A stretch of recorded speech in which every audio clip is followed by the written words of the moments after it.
aking ililigtas. Ano po ang gagawin ng Diyos sa mga hadlang, sa mga naghambalang na hadlang, sa mga kumakaaway sa pasugong ito? Pakinggan ninyo sa 41:11 hanggang 12. Lahat ng may galit sa iyo ay mapapahiya. Hindi mo sila masusumpungan. Pero hanggang dito ba lamang ang hula ng Diyos sa mga magiging kaaway ng iglesia? Lahat ba sila'y mapapahiya? Lahat ba sila'y mawawala? Wala bang ititira ang Diyos doon sa mga kaaway na yon? Pakinggan ninyo 60:14 ng Isayas. Yung mga nagpahirap sa inyo ay yuyuko sa inyo bilang pagkalang. Aba, makakasama natin sila. Kikilalanin nila ang iglesia. Darating ang panahon yung mga kaaway na yan, igagalang ang iglesia, yuyuko sila sa iglesia. Bakit? Tuloy pa. At ang lahat namang nagtakwil sa inyo'y magpapatira pa sa inyong paanan.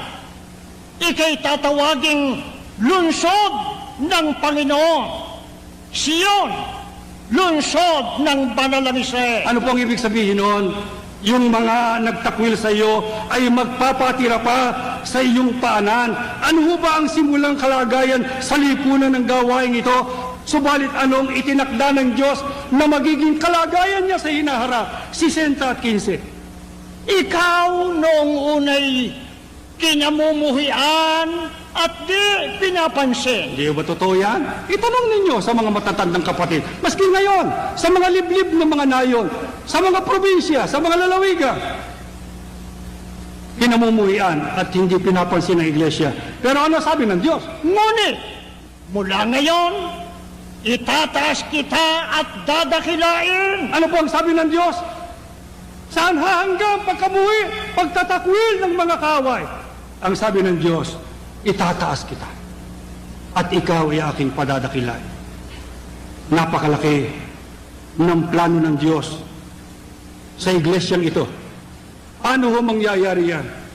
Ano ang itinalaga ng Diyos na ipagkaloob sa hinaharap ng iglesia ni Kristo sa uling araw para siya maging lalong dakila, para siya matanyag, para siya lalong matanghal sa buong sanglibutan? 60:16 ng Isayas.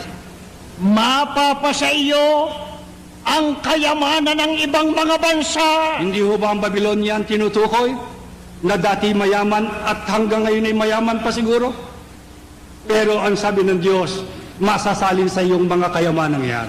Mapapasa iyo ang kayamanan ng ibang bansa. Tuloy.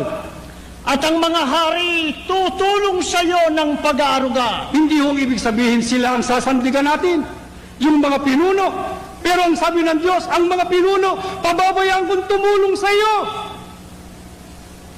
Nakikita natin yan. Na mayroong mga pinuno na kumikilala sa iglesia. Ang totoo, ang isa sa nagpadala ng pagbati sa Iglesia ni Cristo ngayon sa anibersaryong ito ay ang presidente ng Estados Unidos ng Amerika na si George Bush at saka ang kanyang vice-presidente na si Dan Quayle.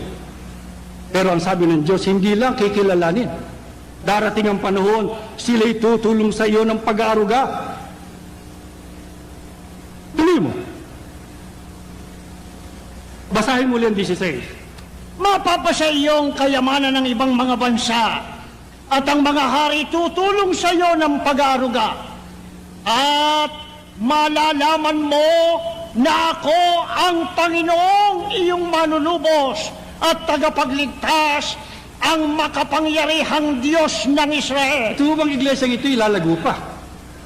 Masyadong malakas ang ating gawain, lalo na nitong nakaraang Project Diamond. Maraming mga iglesia